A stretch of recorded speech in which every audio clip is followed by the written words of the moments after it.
Ya, kepingin berusaha terus, pokoknya ingin keluar dari situasi, kondisi, ya. Ada usaha yang begitu kuat. Dan itulah yang sebenarnya membuat kita jadi manusia itu frustasi. Coba dicek masing-masing ya. Kok saya keinginan tuh kuat. Ada orang kan punya keinginannya, wah kepingin ke sini, kepingin ke sini, kepingin ke sini. Saudara.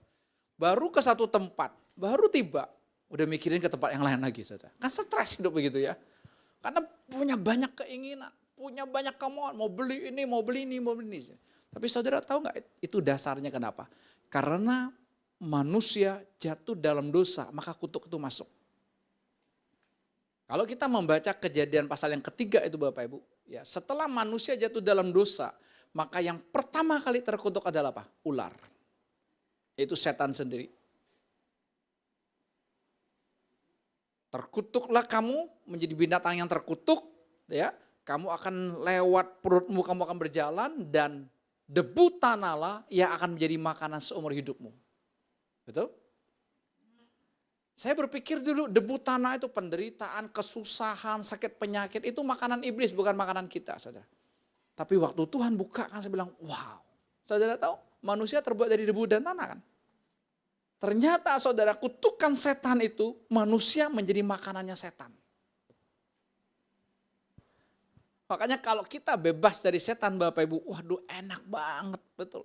Plong. Masalahnya adalah Pak, Roma 7 ayat 20 berkata apa? Ada dosa yang berdiam dalam diri kita, ada sarangnya dalam diri kita. Masing-masing ada, termasuk saya. Makanya kita mesti bicarakan terus. Waktu kita bicarakan terus Bapak Ibu, kan setan itu kan pemalu.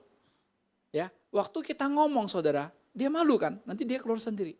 Saudara akan merasa, kok enak hidup sekarang, kok bebas ya. Saya merasakan Bapak, kok enak hidup sekarang, kok bebas. Ya, anak kami bertiga lagi pergi Bapak Ibu. Jadi kami berdua nih. Baru terasa loh Janet.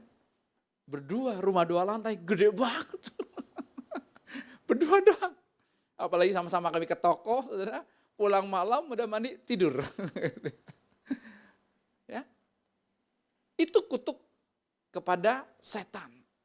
Di mana debu tanah yang jadi makanannya. Jadi kita jadi makanannya kan. Petrus saja berkata apa dalam 1 Petrus 5 ayat 8. Dikatakan apa?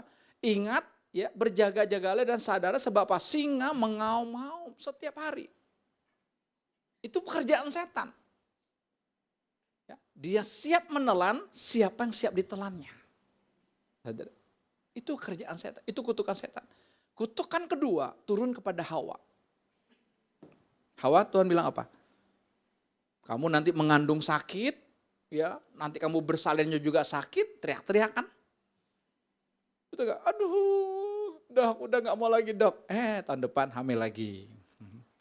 Ya, karena kesakitan membawa kenikmatan gitu kan ya, dapat anak. Ingat kaum Hawa, engkau akan sakit. Itu kutuknya. Makanya gak heran saudara lihat fenomena kami ketemu seorang anak remaja. Itu 1 bulan bisa haidnya 2 kali. Terakhir dia harus masuk ke rumah sakit, ditransfusi 3 kantong darah. Karena HB-nya drop. Karena mensnya banyak. Sampai pembalutnya aja nggak sanggup menampung saudara, tembus. Lalu saya ketemu dengan dia, saya bilang begini, oke, secara kedokteran kamu tolong cek rahim kamu. Ini ada yang nggak benar sebenarnya, ada yang nggak beres. Tapi secara rohnya, kita bereskan secara roh dulu sebenarnya. Secara rohnya kenapa? Karena kamu punya ekspektasi. Kenapa kamu punya ekspektasi, punya keinginan begitu tinggi, ya jadi dia menjadi orang yang punya ekspektasi, ingin jadi orang yang hebat terus. Kenapa? Karena dia mau keluar dari situasi kondisi keluarga yang miskin. Saya bilang jangan. Ya om, saya belajar bisa sampai jam 1 pagi, sampai jam 2 pagi, besok bangun pagi lagi terus. Kenapa? Saya mau jadi sang juara. Sudah perhatikan. Enggak salah jadi sang juara, enggak salah Bapak Ibu ingat ya. Enggak salah kita berusaha, tapi motornya harus tahu. Kalau motornya dari kutuk yang Tuhan kasih, habis kita. Habis. Saya bilang kamu masih remaja, ya kamu harus transfusi darah 3 kantong, ya, ya. Terus mensnya sebulan bisa 2 kali, nggak ketahan, banyak sekali dong. Bukan hanya sehari, 2, 3 hari, habis saya bilang. Itulah setan, saya bilang, kerjaan setan. Ya, ini perkara rohnya, kasih tahu, kamu punya ekspektasi, udah tinggalkan itu. Nggak usah punya keinginan, udah nyerah sama Tuhan. Tapi secara kedokterannya, tolong kamu cek rahim kamu, ada yang nggak beres ini. Kamu cek secara detail, ada nggak kista, ada nggak miom, ada nggak apa yang nggak beres di rahim kamu. Cek, ya. Itu penting. Itulah kutuk Hawa. Kaum Hawa jangan terima. Mesti mens, ya nggak kerja 3 hari, mesti bed rest gitu. Jangan terima itu. Itu kan kutuk. Jangan mau terima. Kenapa? Karena Yesus sudah datang mematahkan kutuk. Ya. Yuli nanti melahirkan ketawa. Ya Son, ajak ketawa Son. Jangan teriak-teriak. Mengaminkan kutuk yang Tuhan kasih. Tuhan yang kasih loh tuh loh. Tapi enggak, kan Tuhan juga hadir, Yesus hadir, membuat sukacita buat kita. Jangan terima. Kutuk Adam. Adamnya enggak terkutuk, tapi tanah. Karena engkau mendengar istrimu, ingat kaum Adam, bukan enggak boleh dengar istri ya. Dengar istri maksud takut sama istri. Apa-apa ya ma. Saya kasih koko saya duit saudara, langsung dia kasih istrinya. Pluk. Cepet amat. Istrinya nggak menolak lagi, langsung set. Dalam tempo sekejap. Kok bisa begitu ya? Secepat itu. Ya, nggak salah istri pegang duit, nggak salah ya istri saya. Tapi jangan sampai engkau menguasai suamimu, itu kutuk. Adam kutuknya apa? Karena engkau mendengar istrimu, engkau tidak mendengar aku, terkutuklah tanah. Terkutuklah tanah. Sehingga karena tanah terkutuk, engkau harus berjernih lelah, betul enggak? Sampai kamu kembali jadi debu dan tanah. Kaum Adam, kita sebagai pria, jangan terima kutuk itu.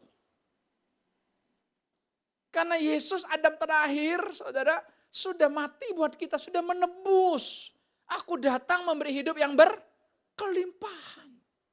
Tapi banyak kaum Adam gak sadar, terima kutuk itu loh. Kerja terus sampai tua, non-stop. Kerjanya gak salah, tapi apa? Dengan susah payah. Gak kaya-kaya juga. Tetap susah, tetap miskin coba. Itulah kutuk. Sehingga secara tidak sadar saya katakan, mulai dari anak-anak Bapak Ibu, sampai orang tua, itu di dalamnya itu ada usaha terus. Kepingin berusaha terus untuk apa? Keluar dari keadaan ini. Itu. Sehingga kita tidak bisa nikmati. Siapa di sini yang anak-anaknya udah gede lalu bilang gini, iya Pak dulu mereka masih kecil-kecil saya gak nikmati loh. Saudara hati-hati. Hati-hati itu penipuan setan Bapak Ibu. Jangan ngomong begitu. Sekarang anakmu sudah gede, nikmati. Anak kami udah gede-gede semua kan, udah youth semua. Saya nikmati mereka saat ini. Ya, saya bilang udah kalian pergi-pergi udah, jangan mikirin toko.